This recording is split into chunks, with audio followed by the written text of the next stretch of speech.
O Trilhas da Democracia de hoje recebe o ex-presidente da União Nacional dos Estudantes entre 1969 e 1971 e fundador da organização não governamental Agricultura Familiar e Agroecologista, o economista Jean-Marc Van der Waide. Jean-Marc, seja muito bem-vindo ao Trilhas da Democracia, é um prazer recebê-lo para ouvir a respeito de um tema que lhe é muito caro, que é a agricultura familiar, a agroecologia e a necessidade de preservação do meio ambiente no terceiro governo Lula. Seja muito bem-vindo, Jean-Marc. Obrigado, Marco.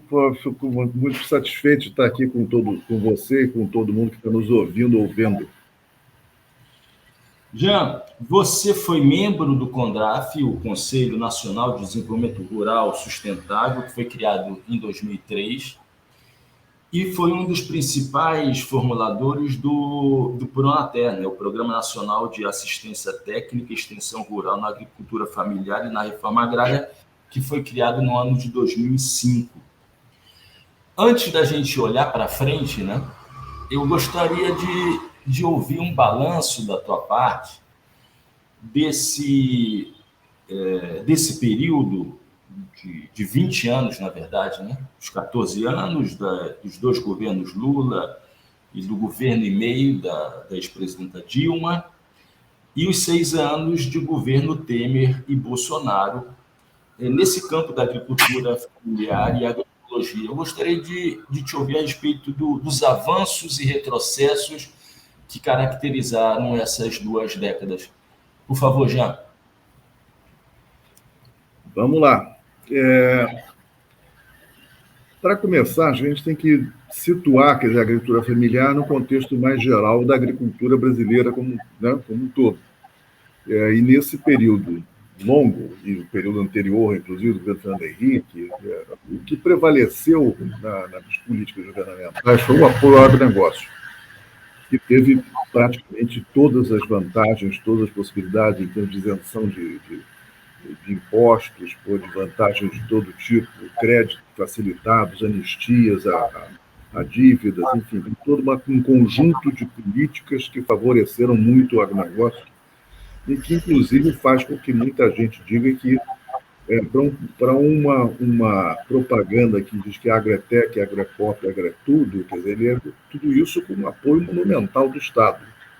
Ele, se fosse em situação normal de concorrência, ele não estaria tão bem assim. Agora, isso prevaleceu em todos os governos.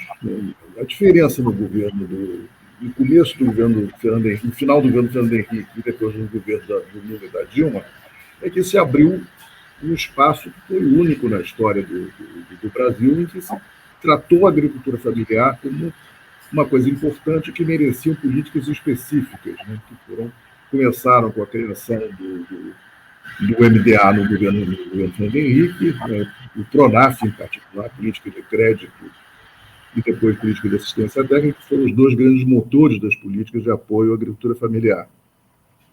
O Fernando Henrique começa essa política de crédito, que foi extremamente expandida, multiplicada por entre 8 e 10 vezes em termos de volume de recursos, no governo do Lula e no governo da Dilma. Então, houve uma série de propostas na área de crédito, na área de assistência técnica, na área de seguros, na área de compras públicas, em particular, que deram força, procuraram dar um suporte, maior para a agricultura familiar. O efeito dessas políticas da agricultura familiar, é que ela,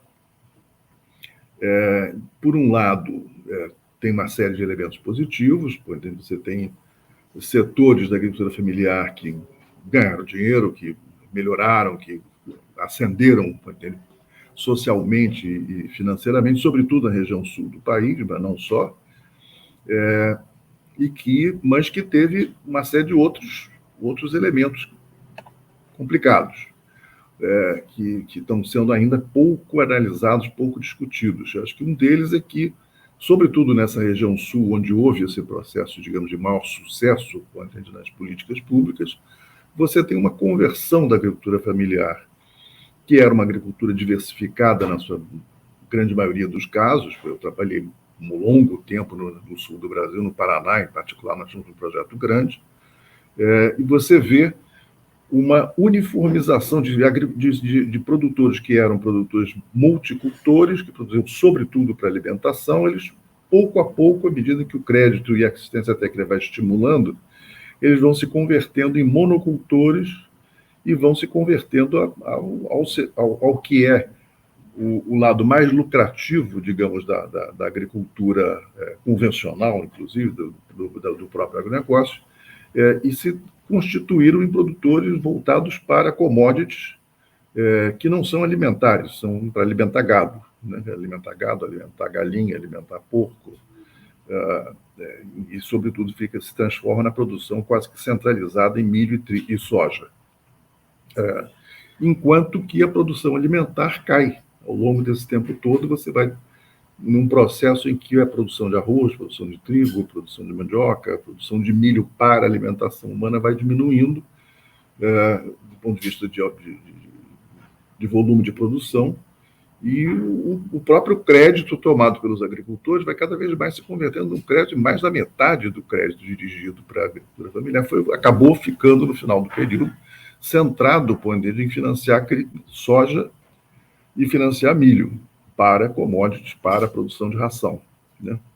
Então, você tem um impacto negativo do ponto de vista do balanço alimentar do país. Nós passamos a ser um país mais dependente de importações, e com uma das coisas que hoje você percebe, até todo mundo percebe quando faz compras de alimentos, aí você tem um aumento de preços alimentares que vai muito acima da inflação o tempo todo.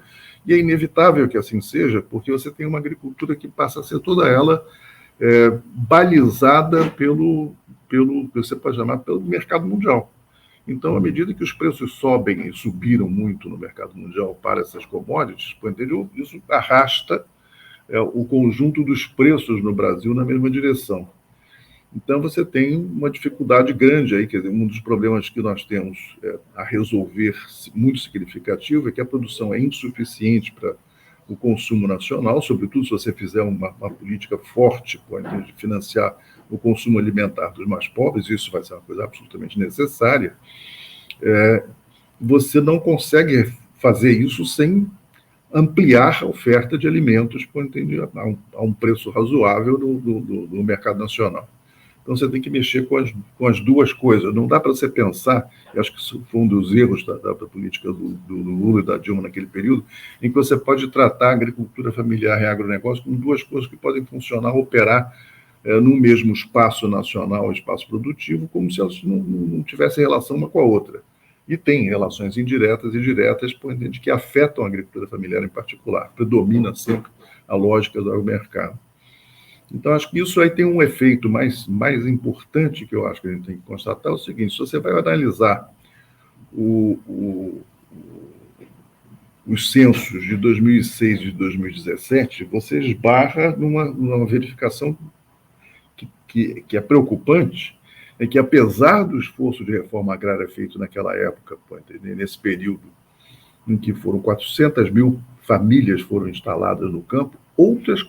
No balanço geral, tem menos 400 mil agricultores no censo de 2017, de agricultores familiares.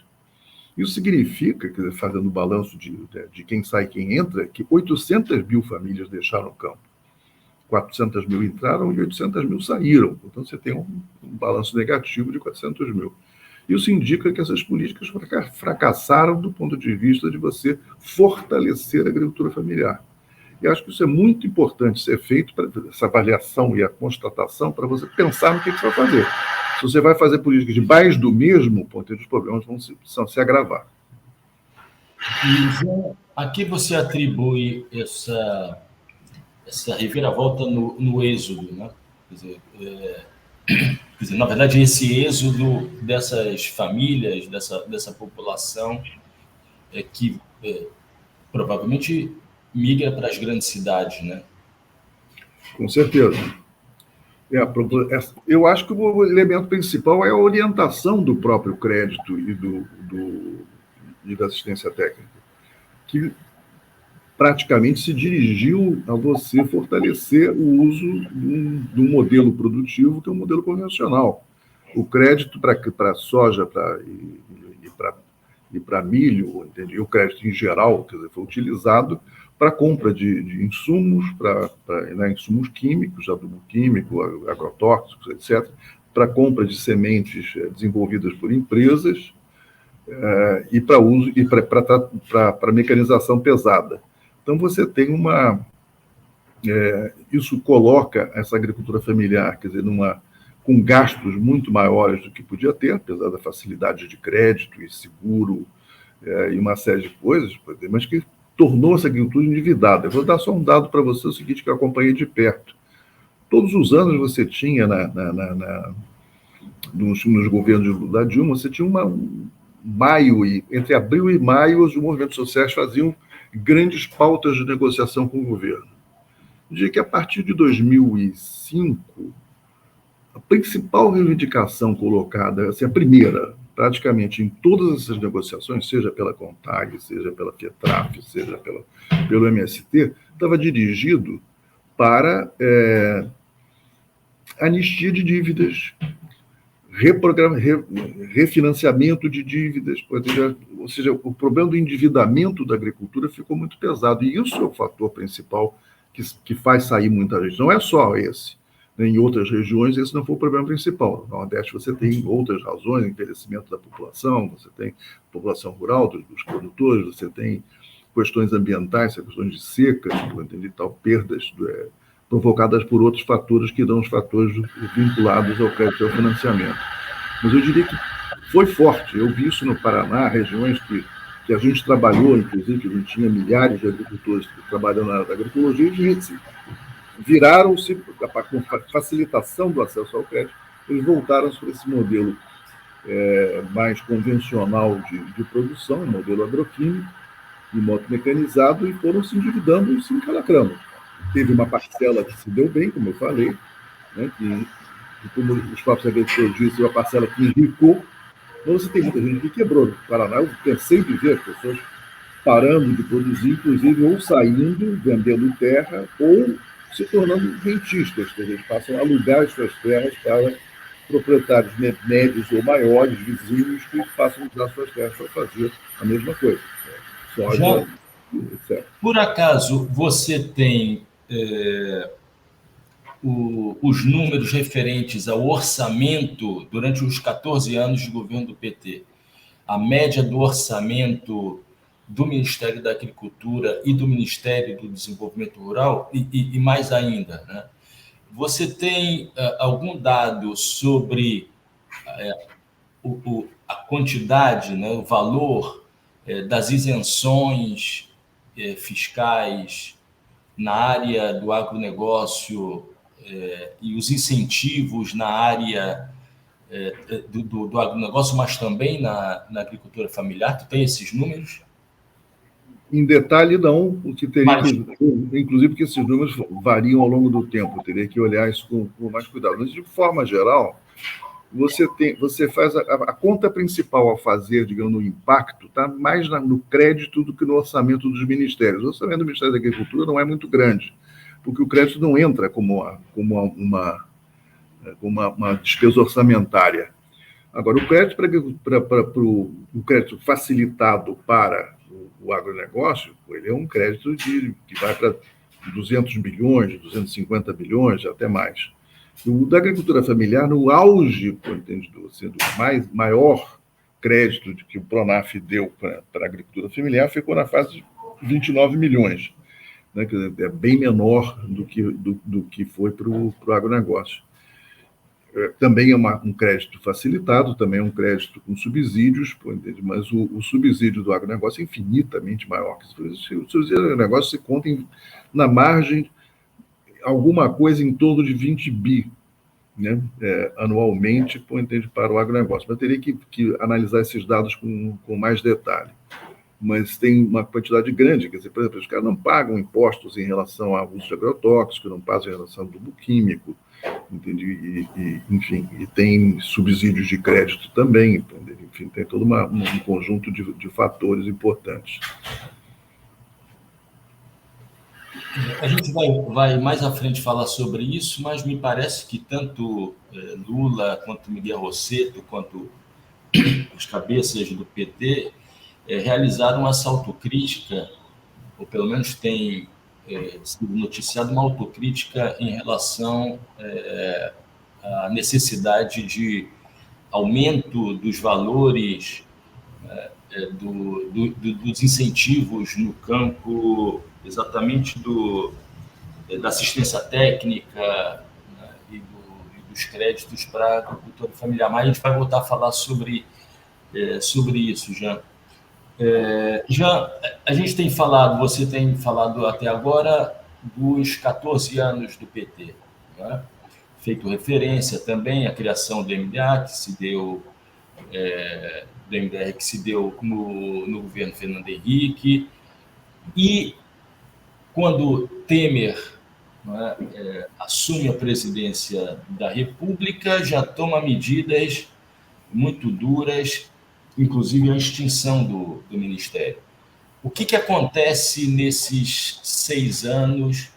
Que destruição, qual a dimensão da destruição que foi feita no decorrer desses 6 anos de governo Temer e Bolsonaro? Por favor, Jean. Olha, se você for pensar em termos do apoio ao agronegócio, aí simplesmente extrapolou tudo e mais alguma coisa a favor do agronegócio. Quer dizer, a liberação total de agrotóxicos, a quantidade de agrotóxicos que se for liberado ano a ano, chegou a ter mais de 1.000 novos agrotóxicos liberados em períodos muito curtos. Você tem ampliação de créditos, enfim, tem toda uma série, enfim, a repressão a qualquer tipo de movimento por acesso à terra. Enfim, você tem uma desarticulação total e as políticas voltadas para a agricultura familiar. O que sobrou das políticas que estavam dirigidas para a agricultura familiar foi tudo que tinha a ver com o crédito. O Pronaf se manteve, aquele Pronaf que financiava o agronegocinho continuou bombando, né? Agora, tudo mais que era dirigido às questões voltadas para a agroecologia, ou voltadas para a agroflorestação, ou voltadas para, enfim, manutenção da biodiversidade, enfim, em relação à questão da preservação das sementes crioulas, tudo isso passaram rodo por cima, entende? Sobrou praticamente nada. A política de assistência técnica, entende? Que era bastante diversificada no governo Lula e Dilma, onde você tinha uma presença significativa de organizações de assistência técnica não governamentais, que na grande maioria estavam voltadas para a agroecologia, passaram rodo. Isso não acabou completamente. E eles voltaram a fortalecer principalmente a assistência técnica das hematéries, que são, na grande maioria dos casos, coisas mais convencionais. Em alguns estados, não foi bem o caso, Ceará, o próprio Distrito Federal e em alguns outros governos estaduais, você manteve alguma coisa de assistência técnica voltada para a agroecologia, mas foram coisas relativamente pequenas. Então, acho que isso foi o principal nesse período. Já na contramão, né, desses retrocessos, e particularmente nos 2 anos de pandemia da Covid, a atuação do MST principalmente, mas também do MTST, na distribuição de alimentos oriundos da agricultura familiar, foi impressionante, né? Quer dizer, para além disso, a rede construída de armazém do campo, né, a cozinha solidária. Eu queria agora te ouvir a respeito de como esse potencial, enorme potencial, que, volto a dizer, saltou aos olhos durante os 2 anos da pandemia, pode ser potencializado, pode gerar um crescimento ainda maior, tanto em termos políticos, sociais, técnicos, nos próximos 4 anos de governo do presidente Lula. Por favor, Jean. Olha, essas experiências que foram desenvolvidas, né, pelos movimentos sociais, e também por uma série de organizações não governamentais, entre as quais a SPTA, onde eu fundei e trabalhei durante 40 anos, foram muito importantes do ponto de vista de constituir, digamos, uma reserva de experiências que podem ser potencializadas para o futuro. Mas aquilo foi um movimento de resistência, quer dizer, na verdade, eu diria até que provavelmente a gente não conseguiu sequer salvar aquilo que a gente já tinha acumulado, né? O peso do movimento agroecológico diminui nesse tempo. Claro, perdeu uma série de condições operacionais importantes, se reduziram em termos da sua capacidade de trabalho no campo, de apoio, de suporte à agricultura familiar.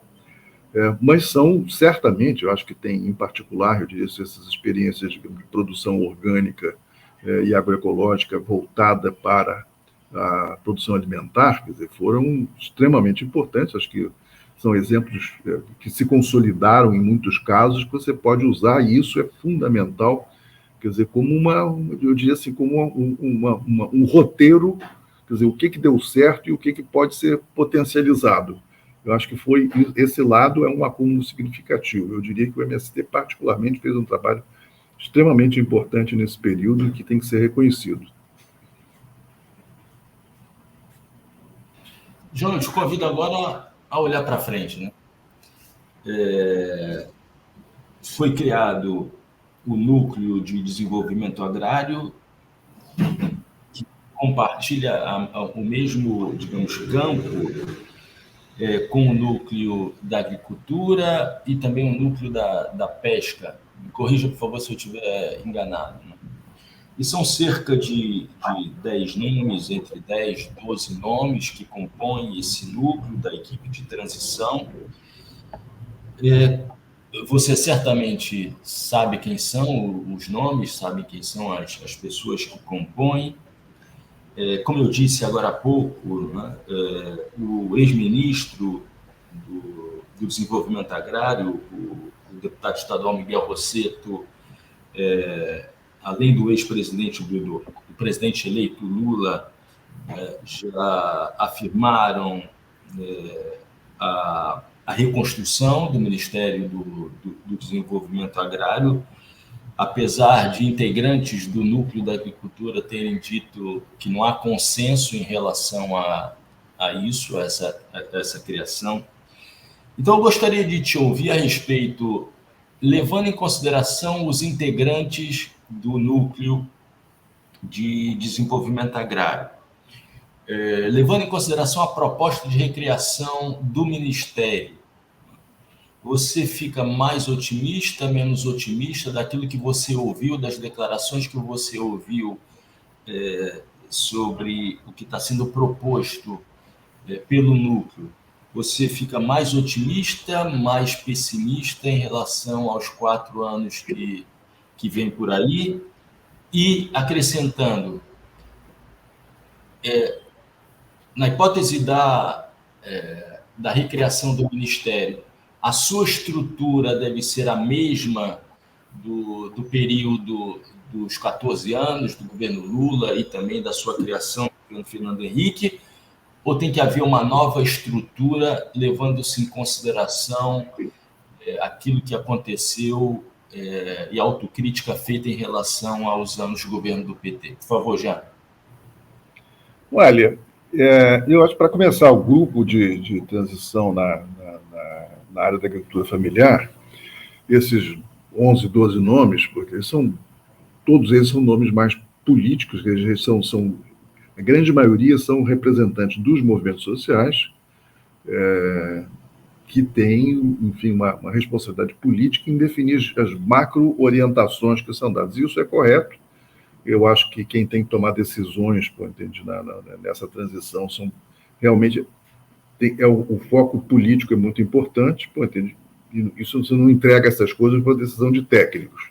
Os técnicos estão aí para assessorar, dar ideias, propostas, digamos, alternativas, balizar diferentes tipos de soluções para que essa equipe, digamos, política tome decisões em relação aos rumos a serem tomados. Essa comissão, até agora, pelo que eu pude receber e identificar, eles tiveram, na verdade, o que eles fizeram foi uma macro-organização dos temas, né? teve uma reunião grande, enorme, com 1.000 pessoas, 2 dias atrás, feita por esse grupo, onde eles procuraram ouvir as pessoas, quer dizer, embora seja uma coisa muito complicada, você ter 1.000 pessoas dentro de uma coisa, uma parcela pequena que consegue se manifestar.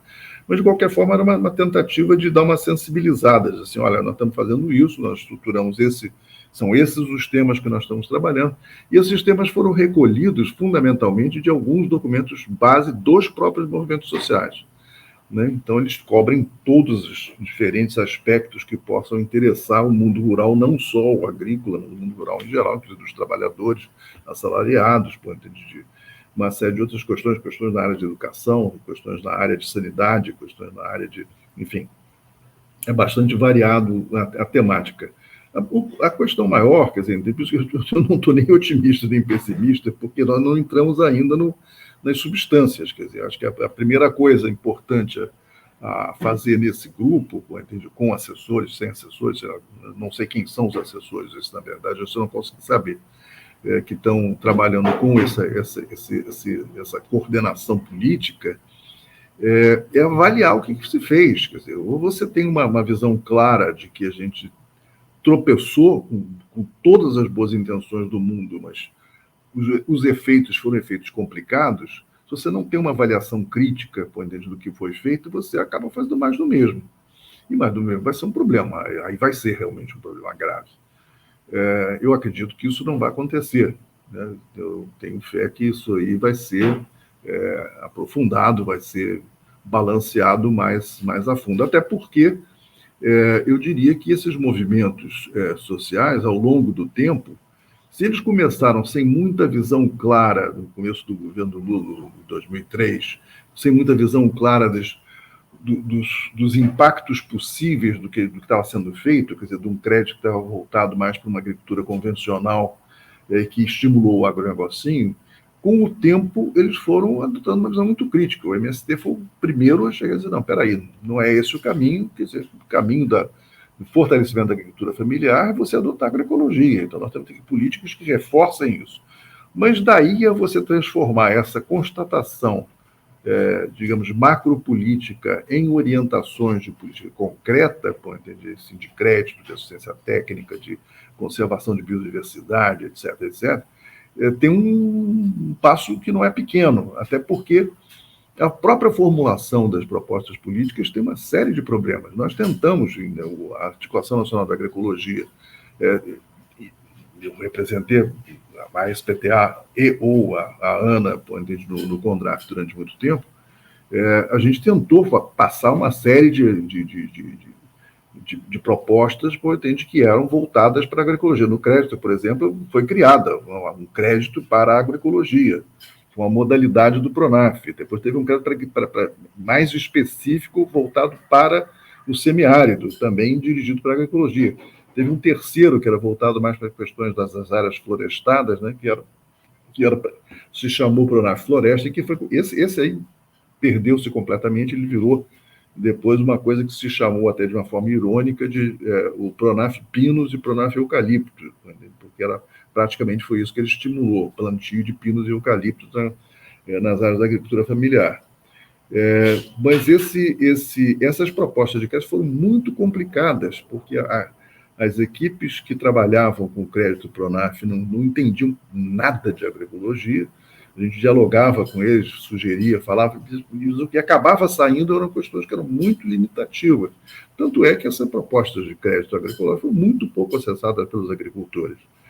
Eles tinham uma série de problemas do ponto de vista de formulação que levaram a sua praticamente nula utilização pelos agricultores. Então, é preciso rediscutir todas essas políticas, né? As políticas de crédito, as políticas até a política de ATER, que foi a que mais foi longe na definição, quer dizer, de uma política voltada para a agroecologia, ao ponto em que, na verdade, se você for pegar formalmente o que foi definido no MDA como política de ATER, é uma política de agroecologia, era voltada para a promoção da agroecologia.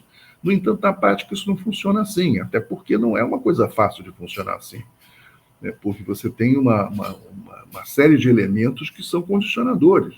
Para você fazer uma política de aterro agroecológico, você tem que ter técnicos formados em agroecologia capazes de levar isso à prática, capazes de lidar com os agricultores de uma forma correta. E se fez uma tentativa de formação de técnicos e tal, que foi uma coisa importante, chegaram a participar quase 6 a 7 mil, acho que até 8 mil técnicos participaram em cursos, mas era um curso de 40 horas.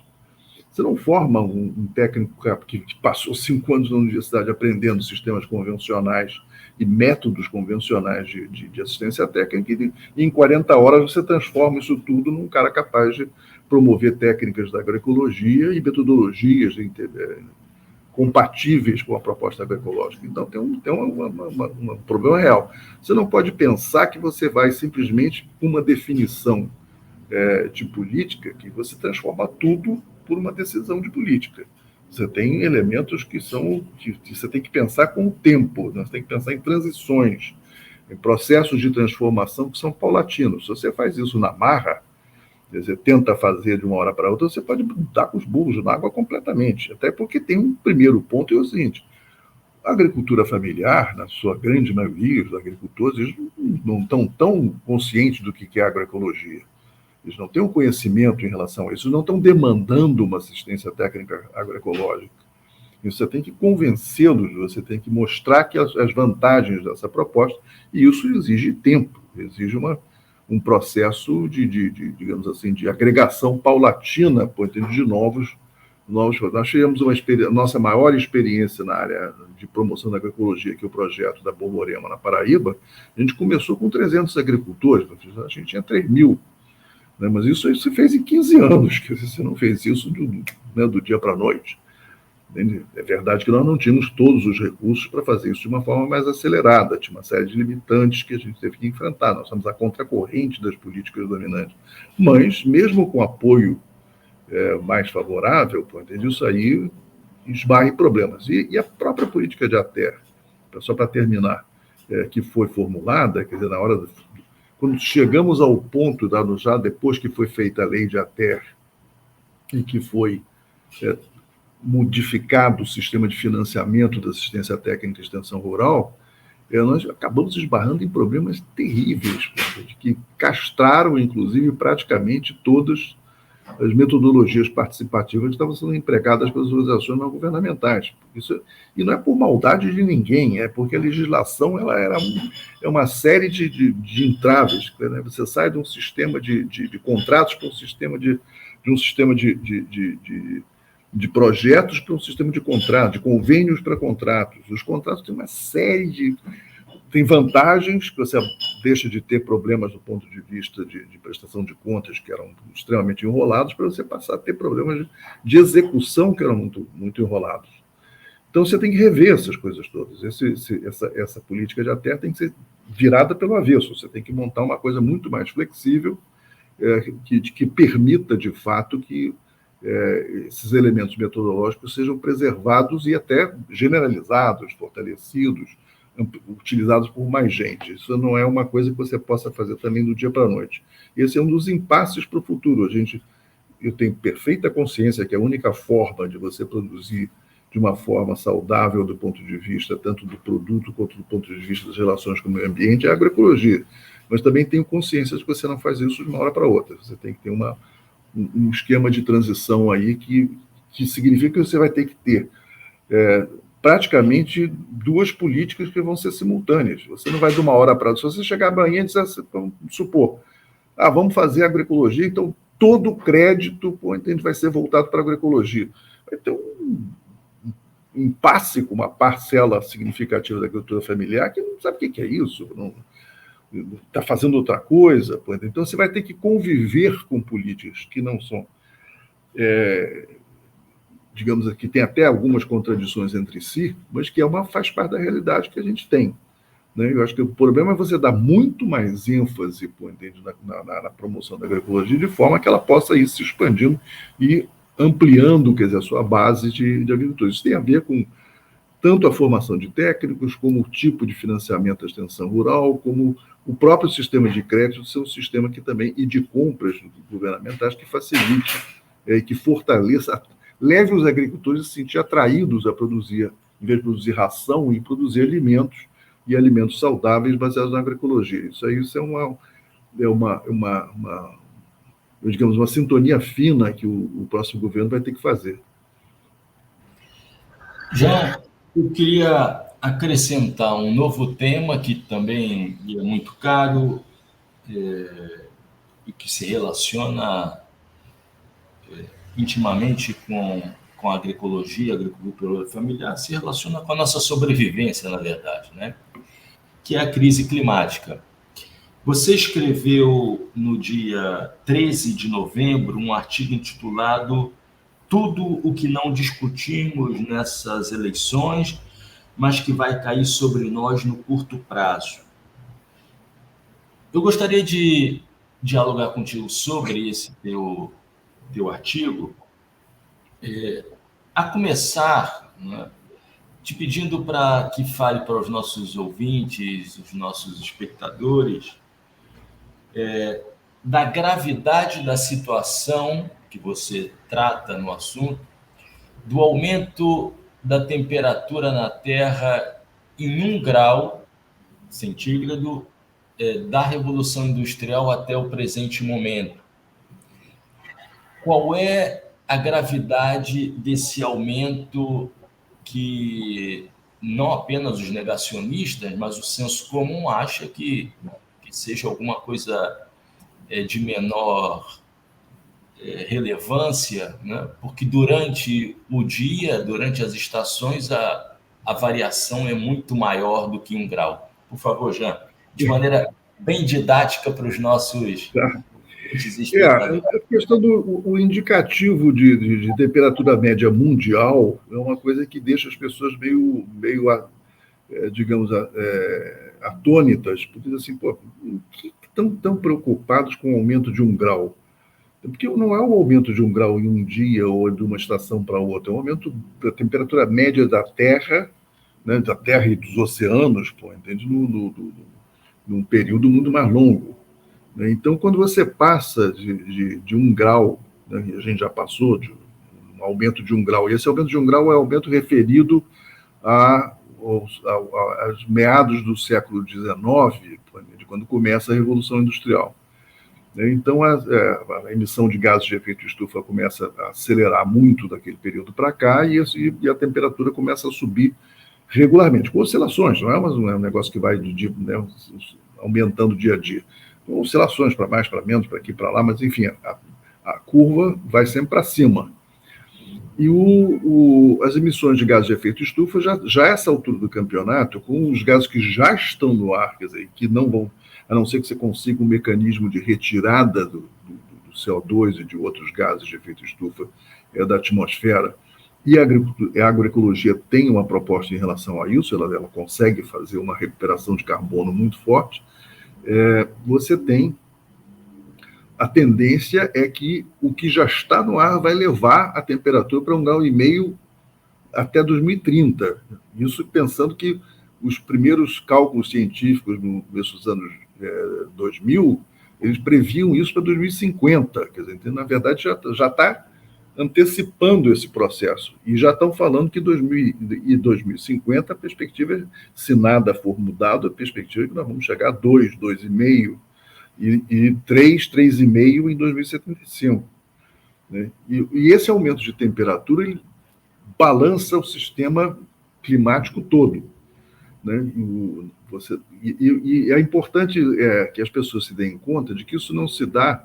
Quais são os efeitos desse tipo de coisa? É o que se chama, você cria uma situação de um clima de extremos, em que você tem períodos de extremas temperaturas, períodos de baixas temperaturas fortes, depois você tem tudo se multiplica e se amplifica, né? Você passa a ter mais furacões, você passa a ter mais grandes tempestades, você tem o regime hídrico muda completamente, você passa a ter chuvas torrenciais concentradas e depois você tem períodos de seca prolongados, tudo isso está se manifestando no mundo afora, isso não é uma questão nova, ela já está 15 anos para cá, isso já vem se multiplicando e você vai tendo casos cada vez mais repetidos por ter esses fenômenos acontecendo. Então, os cientistas já chegaram à conclusão, o IPCC, o organismo das Nações Unidas que estuda esse tipo de problema, já disse, olha, nós estamos caminhando para um holocausto, estamos caminhando para uma situação de extrema gravidade, em que, se nada for feito, a própria habitabilidade do planeta começa a virar uma coisa difícil, e você começa a ter impactos em todas as direções. Um dos primeiros impactos é a própria agricultura. A agricultura ela se desenvolveu ao longo de 10 mil anos, desde até mais, 12 mil anos, desde 10 mil a.C., com uma temperatura média mundial relativamente estável e muito apropriada, muito, ela coloca condições muito favoráveis para o crescimento e a expansão da agricultura. E você muda esse negócio e muda muito rapidamente. A mudança rápida também é um outro problema, que você tem mais dificuldades de adaptação. Então, o impacto na agricultura é muito grande, você tem perdas de produtividade, você tem perda de colheitas inteiras em função de secas ou inundações. Então, você já tem o choque sobre a produção agrícola mundial já é constatado, já é verificado claramente. Uma das razões pelas quais você tem uma tendência de subida de preços agrícolas no mundo de uma forma praticamente constante. Então, essa questão climática, ela é gravíssima, a gente tem que pensar rapidamente como é que a gente pode enfrentar. Aqui no Brasil nós somos o quarto maior contribuinte para emissões de gases de efeito estufa no mundo, comparando com os Estados Unidos, China e Índia. Pronto, eu gostaria agora de recuperar a parte final desse teu artigo, em que você apresenta pelo menos 3 propostas, né, para a realidade brasileira, para serem implementadas pelo governo Lula, pelo terceiro governo Lula. Eu gostaria de ler 2 parágrafos, né, que estão na parte final do texto, e abro aspas. Para nós brasileiros que estamos nos livrando do negacionismo ambiental e climatológico que estava no poder há 4 anos, ganhamos espaço para fazer o que tem que ser feito. Em primeiro lugar, e isto Lula já prometeu para a Amazônia, a Lula também prometeu fazer o reflorestamento das áreas degradadas. Como ele falou em 100 milhões de hectares, ele deve estar se referindo a algum bioma específico, porque em termos nacionais, esse número sobe para quase o dobro. Vamos precisar contar com um forte apoio financeiro do primeiro mundo, porque não temos recursos para tudo isso. Seguindo, para o desmatamento e a contaminação dos rios pelo garimpo na Amazônia vai ser uma operação de guerra e espero que o Lula saiba onde está se metendo. A área onde se encontram essas operações ilegais está fora do controle do Estado e conta com uma população de centenas de milhares de trabalhadores desesperados que apostam suas vidas nesta economia de destruição. E estão, como já se viu mais de uma vez, armados e ousados, com patrocínio de organizações do tráfico de drogas. Vai ser preciso dar alternativas de renda para os trabalhadores ou eles vão virar a base de combatentes defendendo os lucros dos peixes grandes. Então, a primeira proposta seria essa do combate ao desmatamento, a segunda do enfrentamento daquilo que é feito nas áreas de mineração, de garimpo ilegal, e a tua terceira proposta, que talvez seja, se é possível falar isso, né, Jean, a mais ousada, né?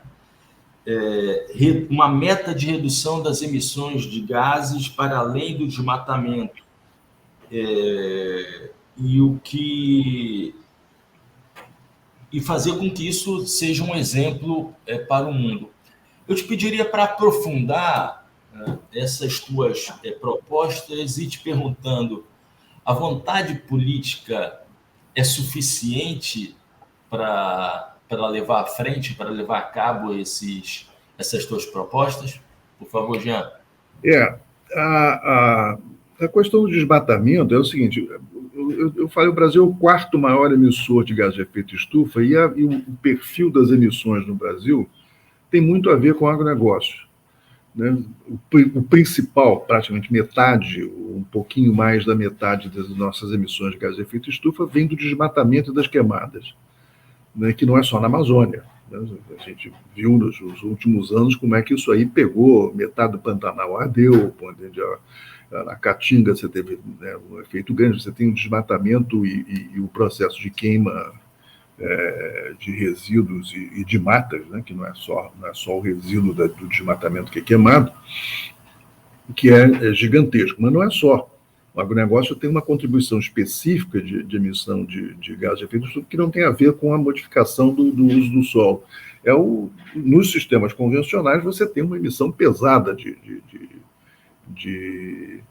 gases de efeito estufa, né? Inclusive gases de efeito muito prolongado e até um efeito muito maior do que o CO2, o N2O, ele é o óxido nitroso, ele tem um efeito potencialmente maior do que o do próprio CO2.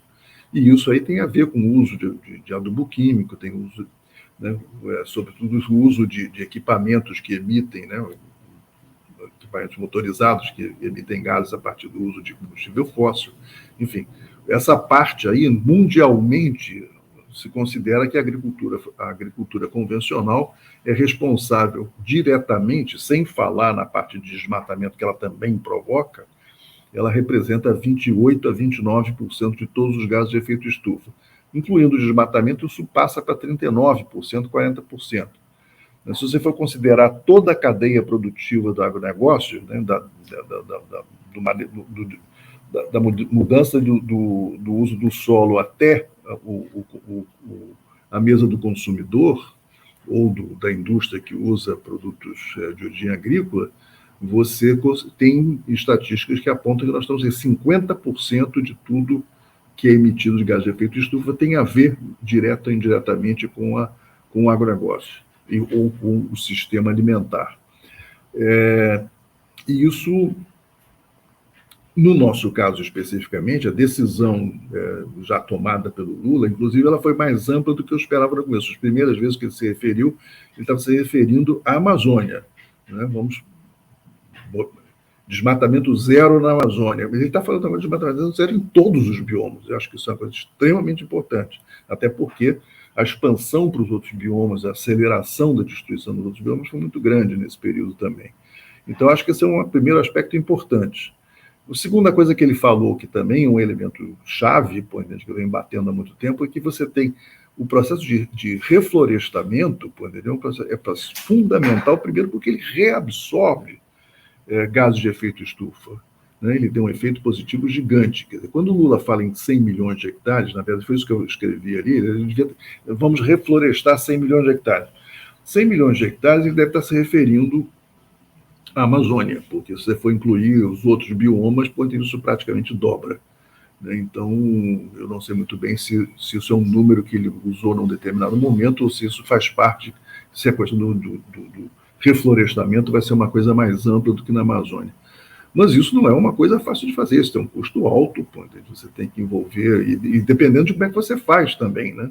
Porque muitas vezes o próprio agronegócio brinca com essa história, brinca entre aspas, com essa história do reflorestamento, diz assim, não, nós somos a favor, vamos plantar pinos e eucalipto, isso é negócio, isso é um investimento, mas essa não é a boa solução é reflorestamento dos biomas tais como eles eram, entendeu? É o reflorestamento natural, né? Você não é simplesmente substituir uma floresta diversa, amplamente diversa, mega diversa, inclusive no caso da Amazônia, por um cultivo contínuo de pinos ou eucaliptos. Então, acho que a proposta tem que ser aprofundada, mas acho que é extremamente importante. Agora, eu acho que tanto para o desmatamento zero como para o reflorestamento maciço, é o tipo de coisa que o mundo está pronto para financiar.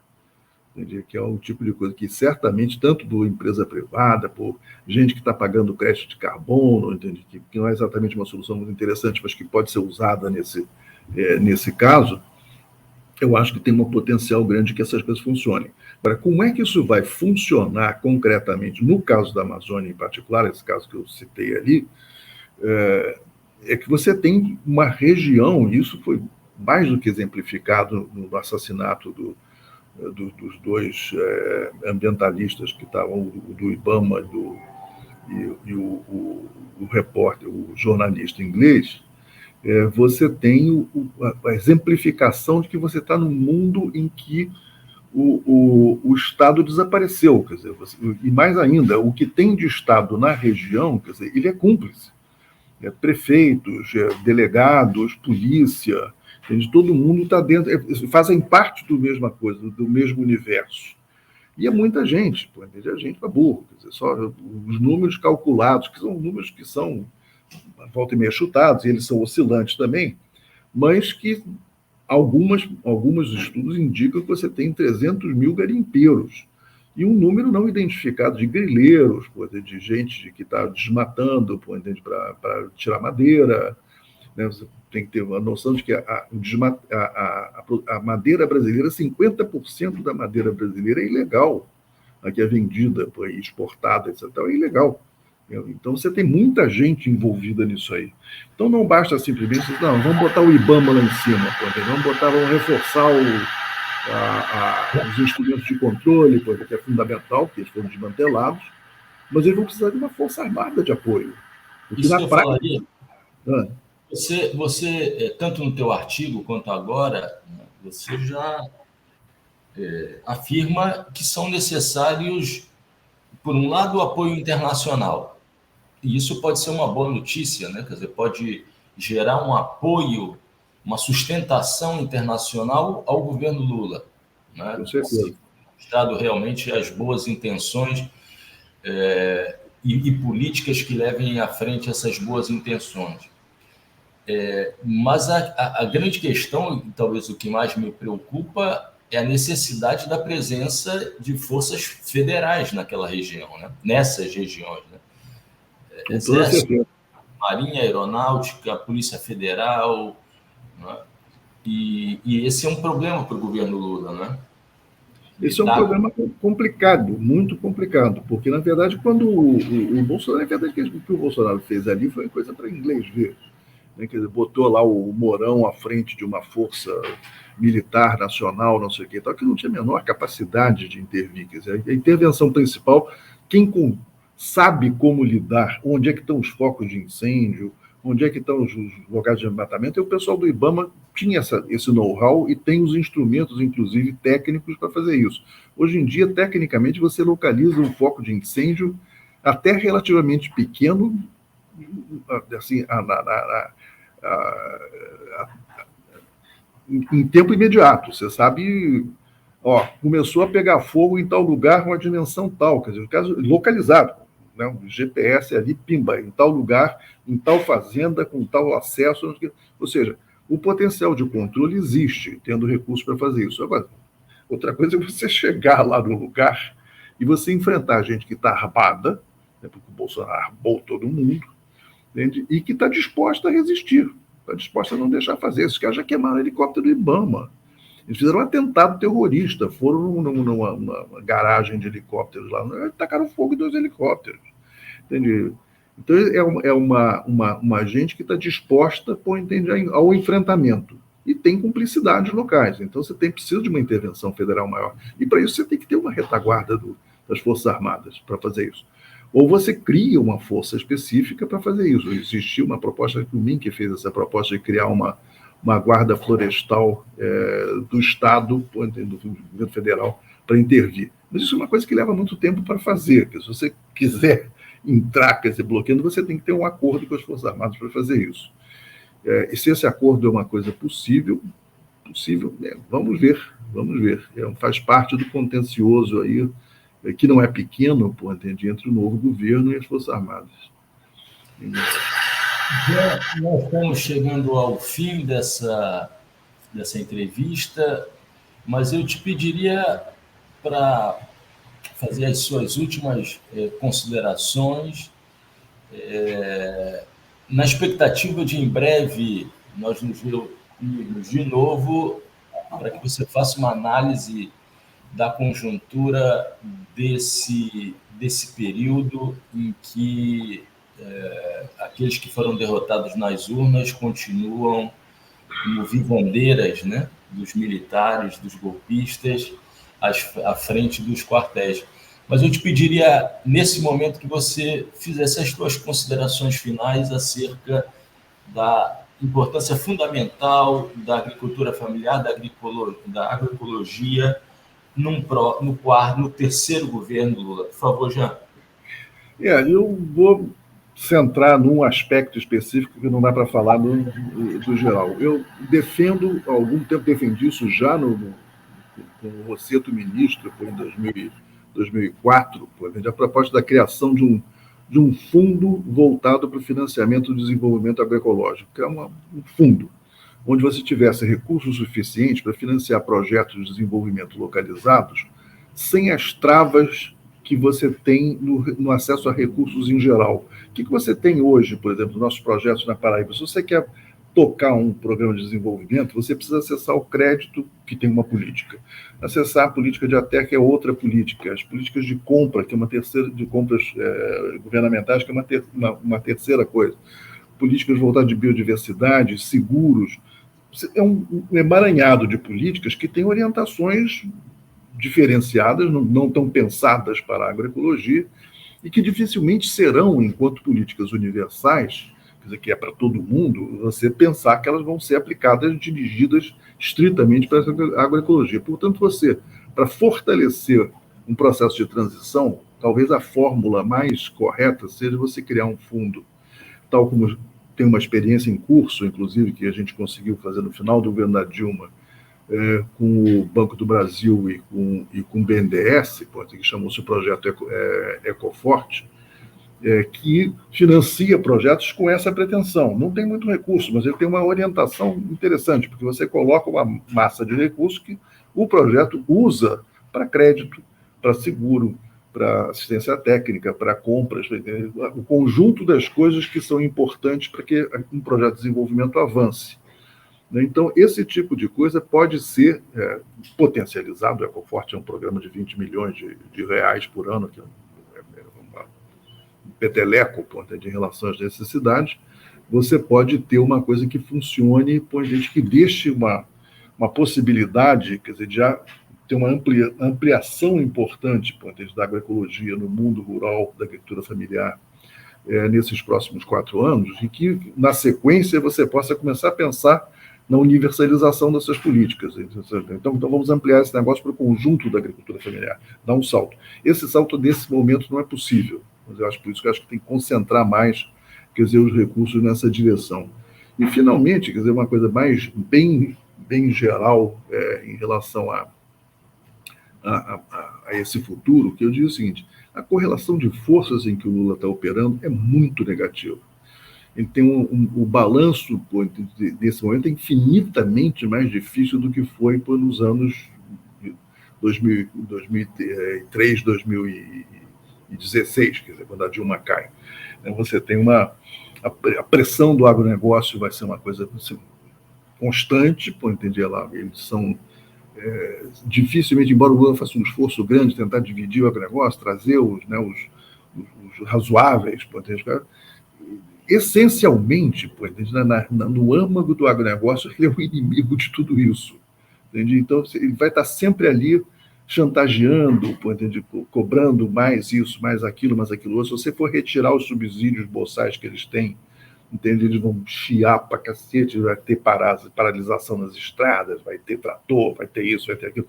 É um mundo complicado. Para isso, a questão, para você sustentar esse governo, só tem uma coisa que a gente vai ter que fazer. A sociedade vai ter que ser diferente do que foi no período anterior, é que a sociedade vai ter que ser amplamente mobilizada.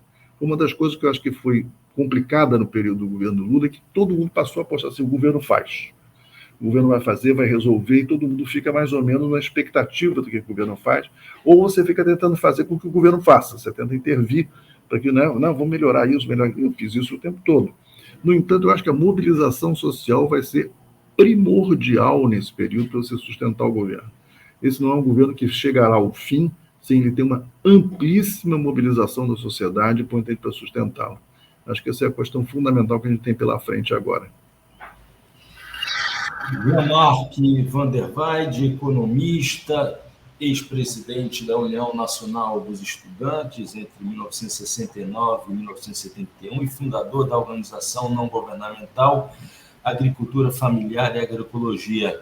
Muito obrigado, Jean, por essa riquíssima entrevista, e o Trilhas da Democracia volta na próxima semana para os 2 últimos programas desse ano, discutindo um tema que é também vital: seguridade social, com as professoras Aldaísa Sposati e Sara Graneman. Até lá.